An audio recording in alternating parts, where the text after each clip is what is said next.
Hello students, how are you? I am doctor Alka Pathak, principal Umiya Kanya Shiksha महाविद्यालय मंडलेश्वर। बच्चों, आज डीएड की सेकेंड ईयर का एक टॉपिक लेके मैं आपके समक्ष प्रस्तुत हो रही हूँ। टॉपिक है मेरा सामाजिक विज्ञान की शिक्षण विधियाँ। जैसा कि आप बोर्ड पे भी देख रहे हैं कि सामाजिक विज्ञान की शिक्षण विधियाँ, social science, methods of social science. Okay, तो इसमें जितनी विधियाँ लिखी हैं मैं आपको एक लाइन से बताती हूँ। जो विधियाँ लिखी है दिख रही है, इन विधियों को मैं वन बाई वन आपको एक्सप्लेन करके बताती हूँ। क्योंकि जब हम सोशल साइंस विषय को पढ़ाते हैं तो पढ़ाते समय सिर्फ लेक्चर मेथड्स के द्वारा ही नहीं पढ़ाते, हम डिफरेंट मेथडोलॉजी से पढ़ाते हैं। तो डिफरेंट मेथड से पढ़ाने का हमारा एक ऑब्जेक्ट होता है, एक उद्देश्य होता है। हमारा जैसा कंटेंट होता है हम उसके अकॉर्डिंग पढ़ाते हैं।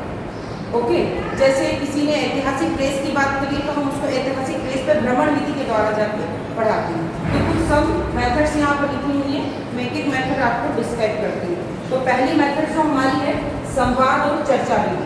जैसे कि आप शब्द से ही समझ रहे हैं कि संवाद आपने सुना होगा ना, संवाददाता सुना होगा, टीवी में न्यूज रीडर आता है, संवाददाता बोलता है, शब्द सुना होगा।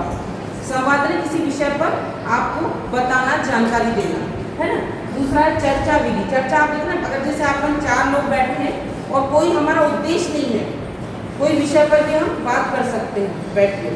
जैसे आप 2-3 सहेलियाँ मिलती हैं तो आप अपने विषय में कोई भी चर्चा कर सकती हैं, उसका कोई विशेष ऑब्जेक्ट नहीं होता। बिना ऑब्जेक्ट के जब हम ग्रुप डिस्कशन करते हैं तो ये चर्चा कहलाती है। ओके, दूसरी जो मेथड्स है वो है व्याख्यान विधि। ये विधि बहुत फेमस है, पुरातन से अभी तक चली आ रही है। क्योंकि जब हम कोई भी मेथडोलॉजी से पढ़ाते हैं तो लेक्चर मेथड तो जरूर आती है ना। क्योंकि हमें कोई भी कंटेंट को पढ़ाने के लिए बच्चों को लेक्चर तो देना ही होता है। तो जब हम सिंपल वे में बिना किसी सहायक विधियों के सिर्फ लेक्चर देते हैं, सिर्फ चर्चा करते हैं, आपसे कोई विषय को लेकर पढ़ाते हैं, तो वो लेक्चर मेथड कहलाती है। जब हम टीचर सिर्फ लेक्चर देता है। ओके, फिर है प्रोजेक्ट और प्रयोजन विधि। अब प्रोजेक्ट या प्रयोजना विधि कौन सी होती है? प्रोजेक्ट शब्द से ही समझ रहे हैं हम। जब हम प्रोजेक्ट की बात करते हैं तो ये साइंस से जुड़ जाता है, विज्ञान से जुड़ जाता है। तो प्रोजेक्ट मतलब हम प्रोजेक्ट बनाते हैं तो उसको स्टेप बाय स्टेप बनाना होता है। उसके कुछ बिंदु होते हैं तो उस बिंदु के आधार पर हम तैयार करते हैं। जैसे मैं आपको एक एग्जाम्पल छोटा सा देती हूँ कि जब हम कोई विषय, जैसे हमें कोई सर्वे करना है, मान लो हमको साक्षरता का कोई सर्वे करना है, तो हम उसको बिंदुवार एक प्रोजेक्ट तैयार करेंगे। तो पहले हम सभी जगह का देखेंगे किस किस जिले में जाना है, फिर किस किस कैटेगरी के लोगों को लेना है, किस किस उम्र के लोगों को लेना है, और वो उनका ऑब्जेक्ट क्या होगा, उनकी हाइपोथेसिस क्या होगी, या डाटा कलेक्शन की जो मेथोडोलॉजी है वो क्या होगी, देन कौन कौन से लोगों से हम सजेशंस लेंगे, देन कंक्लूजन। तो ये बिंदु द्वारा जब हम एक प्रोजेक्ट तैयार करते हैं बिंदुवार, तो वो प्रोजेक्ट विधि कहलाती है। जैसे आपको स्कूलों में बच्चों को हम प्रोजेक्ट देते हैं, ये विषय देते हैं कि इस पर प्रोजेक्ट तैयार करके लाइए, तो आपको तब ये यूज़ करी जाती है। फिर नेक्स्ट है आपकी कंपैरेटिव या तुलनात्मक विधि। तो तुलनात्मक विधि कौन सी होती है? जब हम 2 विधि या 2 सब्जेक्ट या 2 कंटेंट में कंपैरेटिव स्टडी करते हैं, तुलनात्मक। जब हम एक चीज़ को पढ़ा रहे हैं क्लास में, एक विधि को पढ़ा रहे हैं, मान लीजिए बातचीत विधि को, तो बातचीत विधि और वार्तालाप विधि में हम डिफरेंस बताएंगे आपको कि बातचीत विधि क्या है और वार्तालाप विधि क्या है। टीचर जब क्लास में पढ़ाता है तब वो जरूर कंटेंट पढ़ाते पढ़ाते 2 चीज़ों में अंतर जरूर आपको बताएगा। अगर वो सिमिलरिटी है, समान है, एक साथ पढ़ा रहा है, तब उस स्थिति में। फिर है आपका संकलन विधि। संकलन विधि होती है कलेक्शन, डाटा कलेक्शन बोलते हैं जिसको हम। संकलन यानी एकत्रित करना, इकट्ठा करना। तो संकलन विधि के द्वारा जब हम कोई डाटा आपको देते हैं या आपको कहते हैं कि जाके आप पता लगा कर आइए कि वहाँ पर कौन कौन से स्कूल हैं, या हम बोले आपसे कि आप कोई ज़िले में, आपको जिला दे दें कि इंदौर जिले में जाइए और पता लगाइए कि प्राइवेट स्कूल कितने हैं और गवर्नमेंट स्कूल कितने हैं, है ना। तो दोनों का आप जब पता लगाओगे तब आपको पता चल जाएगा कि कौन कौन से गवर्नमेंट स्कूल हैं, कौन कौन से प्राइवेट स्कूल हैं। कोई स्टूडेंट आप बता सकते हो कंपैरेटिव स्टडी का उदाहरण कि हम कौन सी चीज़ों का कंपैरेटिव स्टडी करते हैं? कंपैरेटिव विधि किसको बोलेंगे हम? एक एग्जाम्पल के द्वारा बताइए, कोई भी एग्जाम्पल दे सकते हो आप, जल्दी दीजिए, है ना। कोई भी एग्जाम्पल दे सकते हो जो आपको आता है कि कंपेयर कैसे होता है, कंपेयर विधि कैसे बोलेंगे, तुलनात्मक विधि किससे बोलेंगे?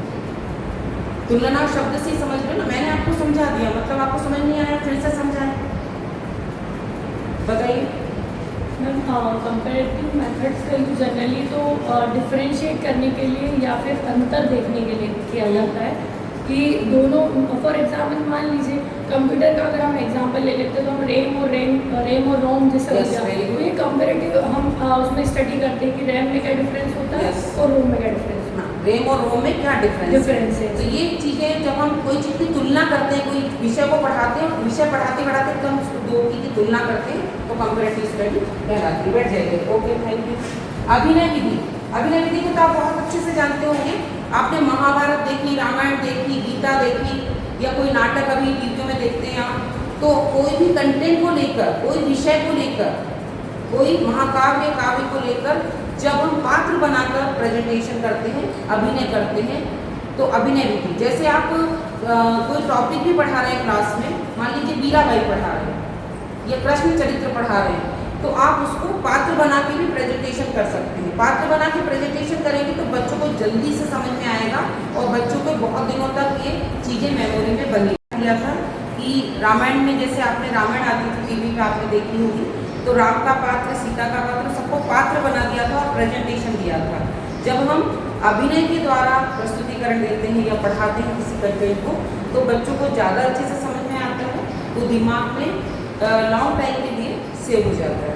तो ये होती है अभिनय विधि जिसमें हम पात्र बना के प्रस्तुतिकरण करते हैं।